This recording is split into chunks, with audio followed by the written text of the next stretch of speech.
This next one's called Verse Verse. The other one is not released yet either, so we're playing with a new one for you guys.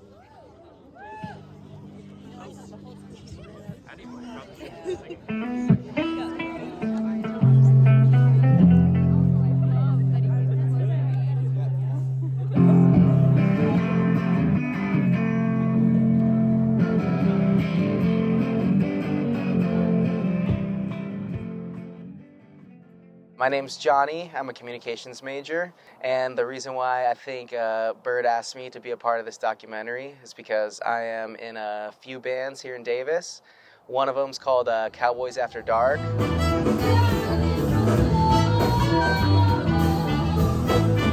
We do like some covers of like 70s, 80s songs, and I play bass.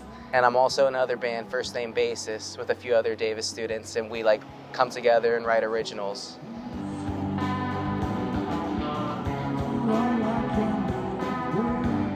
I grew up listening to a lot of Metallica. Metallica was my first love when it came to bands. I also love like the classic, like AC/DC, Led Zeppelin, Queen, all the classic rock stuff. Once I started playing guitar, I got more into like Nirvana and Cage the Elephant, Arctic Monkeys, stuff that I thought I could like grasp a little easier. I remember I was watching a Cage the Elephant music video for Back Against the Wall, and then I was like, you know what, this doesn't seem that hard.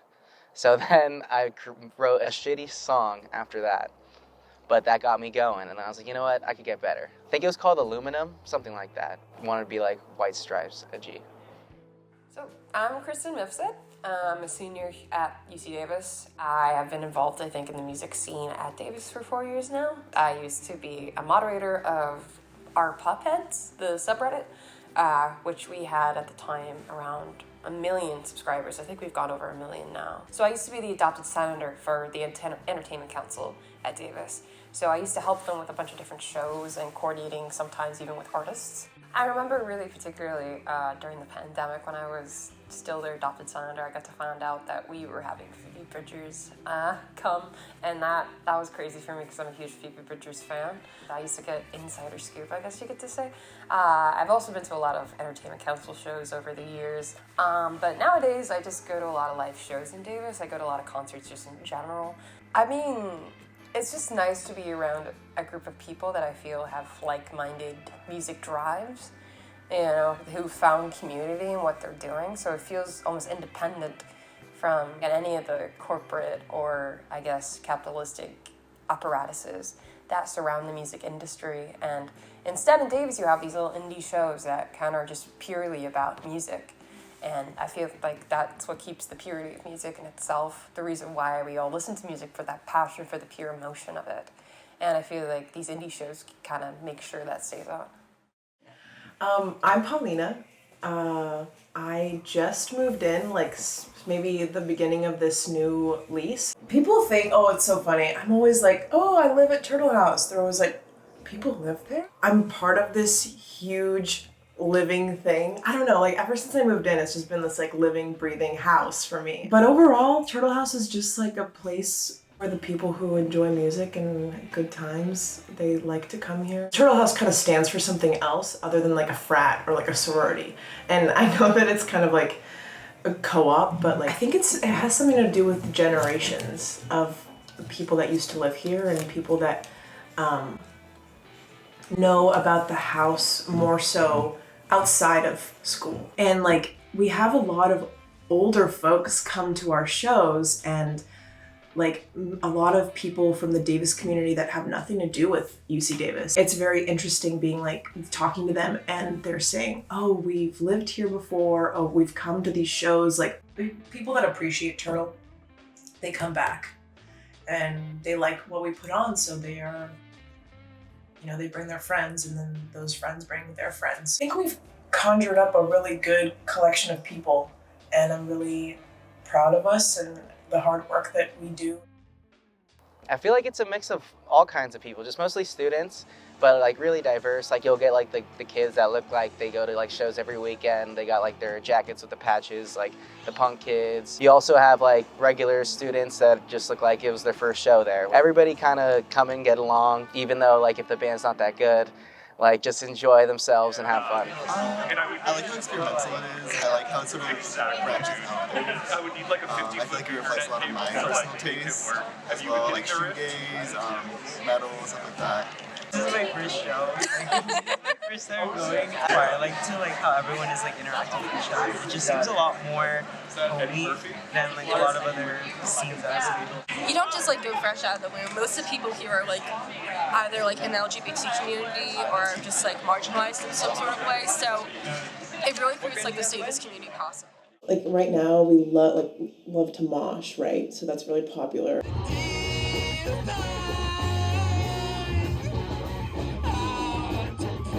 Like we have a lot of punk and like indie artists.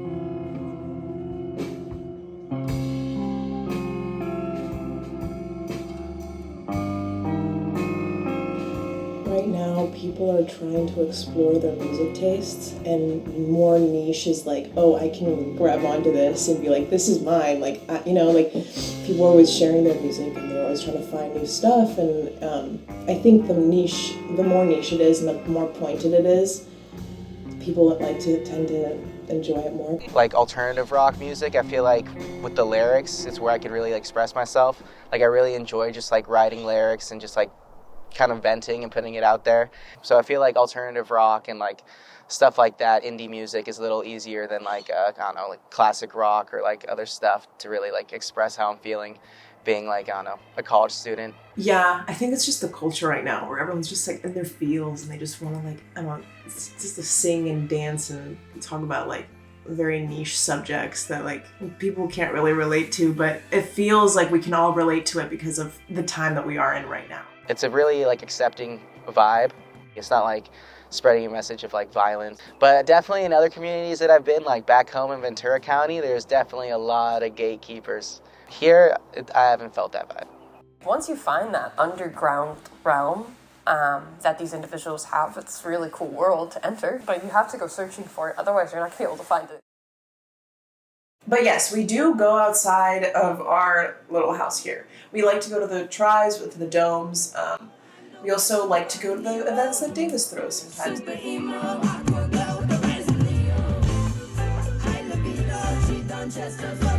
The whole house fell in love with Remy Wolf after that. It was so crazy. They were more tapped into what the student body wanted. But we haven't had, like, I guess, a really broad-based, appealing artist, I think, in a while. It's kind of a funny story, honestly. Me and my friends were freshmen. We were going to Sunset Fest. In the end, we show up there, and it's just kind of empty. It's on the Memorial Stadium. With Entertainment Council, I just feel like they don't really know what people want to listen to. I know at one time we had individuals like Khalid perform, or Drake. It was a while ago as well. There's a lot of artists that labels try to push that kind of very cookie-cutter-esque pop music, and I think in particular they like to push them at colleges. Probably Entertainment Council is just getting who they can, but I think there should be more of an effort to get artists that students would actually know and want to hear. I think there's ACCD in itself, as someone who used to be very much involved in it, just in general. There's a huge disconnect, I think, between the student population and people that actually use the different resources that the association provides or goes to the different events that happen. And I know Entertainment Council is vastly, vastly underfunded, but in the end of the day, they still need to make more of an effort to market themselves to the student population. There are a lot of connections to be had that we are trying to make. A lot of ASUCD, like, clubs, they reach out to us and like we help them promote like what they're doing, like any shows that they're throwing or clubs at events that they're having, and we like to do it that way.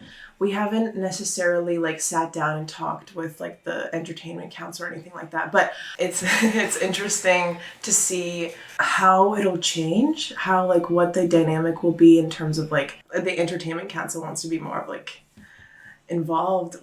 We're totally open for it, obviously. Yeah. You know. The lack of support KBS gets from the rest of the apparatuses, the bureaucracy of ACCD is dreadful.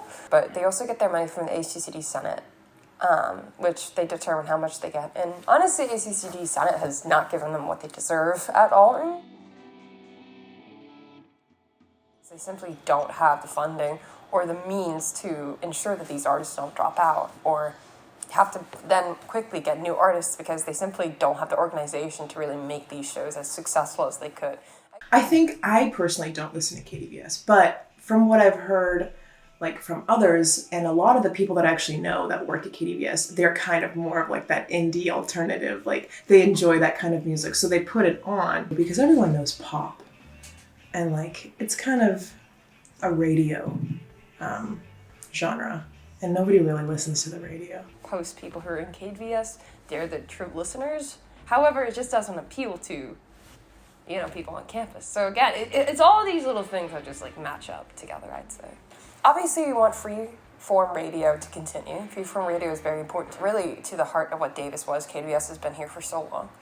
But it has to evolve more, I'd say, with what the student population wants, and to still remain relevant to the student population, not just the subscribers, you know, from the past iterations. Thanks. So I'm Kyle Monholland. I'm the executive director of the Davis Live Music Collective and Davis Music Fest. We're celebrating local and regional and touring musicians. Have you been to any live shows put on by DLMC? No.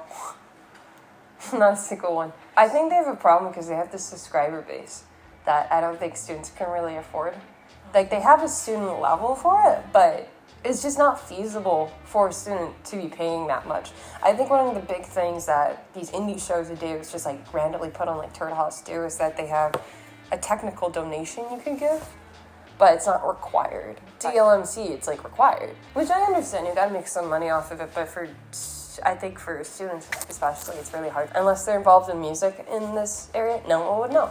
And I think it's because just the nature of how Davis operates, everything's very secluded. It's huge, but in that way, there's so much isolation. We'd love to do more, host more touring artists, support more local artists, raise more awareness and funds for young performers, and all that comes down to resources. We're a volunteer organization and have been very lucky with the quality of members helping make everything we do possible through hands-on work and dedicated time. But the ambition of our plans is dependent on funds. Getting word out about who we are, what we do, and why remains challenging. How and why we do this is just as important as what we do, and it's not always an easy thing to convey that at a concert or even in a short interview. So we keep telling our story to anyone who will listen, and program events, hoping to reach new audiences of sympathetic minds and ears. Just like go to shows, buy a ticket in advance, tell or bring a friend, show up, have fun, then tell everyone how much fun you had the next day. It's the easiest, most fun way to support the local scene and stay informed and come through. I love the aspect of event planning, and talking to everyone is so interesting. I mean, I don't really, over text, it's just regular talking, like general information about like when to come here, what to get, all that stuff. And then when you meet them in person, it's so crazy to see how their personalities change when they go from, just talking normally to on stage. I feel like watching is definitely a lot less stressful. You can just be loose and just like hang out, enjoy the moment. I really love playing, just being on stage. Watching is more relaxing. Playing is more like a hit of adrenaline. They both like kind of get you high, but in a different way.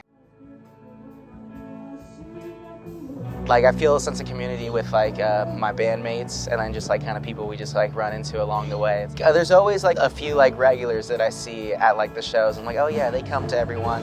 And that's how it is with like my bandmates too. We try to like go out to all the shows. I came up with like no friends from like back home that put like music up here. So I was like, I need to find my people. I found the UC Davis subreddit. And I posted in the subreddit like, hey, I'm new to Davis. Does anybody want to jam? And I got 2 responses from Andre and Zane, and they're my bandmates now. And then I put up flyers around like downtown and on campus. The keyboardist in Cowboys After Dark hit me up and wanted to jam with me. So I ended up joining in their band and meeting, all those guys. But when I was here for sound check, it was very cool to see like they really love what they're doing, and you can see it. They're so driven, and they want it to be a good show, just like I do. And they're all very, very cool people. hope for like the Davis music scene. I hope that it just keeps growing and there's more shows, that they don't let it stop happening. Because I know with a lot of places they're trying to like shut it down. Like I know Turtle House is like battling with like their landlord. I've gone to a lot of stuff at Turtle House. I think they have a lot of cool like Davis-oriented bands. I went their picnic day last year, which was really cool. It was hot as hell, but everyone was out getting to see the house, everyone there. And I think most of the shows they host are really fun. There just haven't been a lot of Turtle House shows this year, which has been kind of depressing. Usually our shows are very packed. It's the same amount every time, I would say. Like for Halloween, around 500 people came. I know in like years past we've had a lot of shows, and that was before we had any like regulation from the landlord. We recently got some grass. It was not our idea, and he just put it in, and we had a show, that reopening show, and a part of it got a little bit wrecked. There were some consequences with that. He's always telling us, oh, so many bands play here all the time. Like when I used to live here, and it's just like, but why can't you let us have that? It's just because he is trying to protect his property. I mean, I think it's an issue for the community because Turtle House is the iconic area where live music really happens in Davis. It's more of a cool, really well done student run thing. If that was to fade away, that'd be really sad. It's like a very integral part of UC Davis culture. It's one of the almost uncorrupted areas of music at Davis with real life shows. While I feel like ACCD kind of has more of a corporate take with it. But Turtle House will always be Turtle House. And that turtle right there on the poop tick is never gonna come down. I just hope like, I don't know, the neighbors and the community get more accepting. It's like, yes, like maybe they're not like getting like thousands of streams on Spotify, but when they play a show, they feel like a rock star because the Davis community is like all there jamming with it.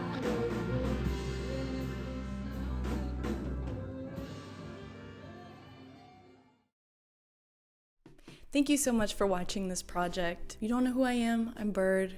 I am a cinema and digital media major at UC Davis. And I was enrolled in a class called Media Subcultures with Chris Fallon, and this was part of the project, but I got so passionate about it, I wanted to make sure I finished it and got to post it, so you're seeing this mostly because of that class. I want to say thank you so much to everybody who contributed to this in some way. That includes all the bands and the people I interviewed. All of their links should be in the description, along with any of their other projects or music. If there's any bands from Davis that I didn't list down below, please let me know. I want to list as many bands as possible. I want to give you guys as much credit as possible because this community is such a fun place to be. I also have my own music linked down below if you're interested in listening to it. Yeah, thanks so much for watching, guys. I really appreciate it. Okay,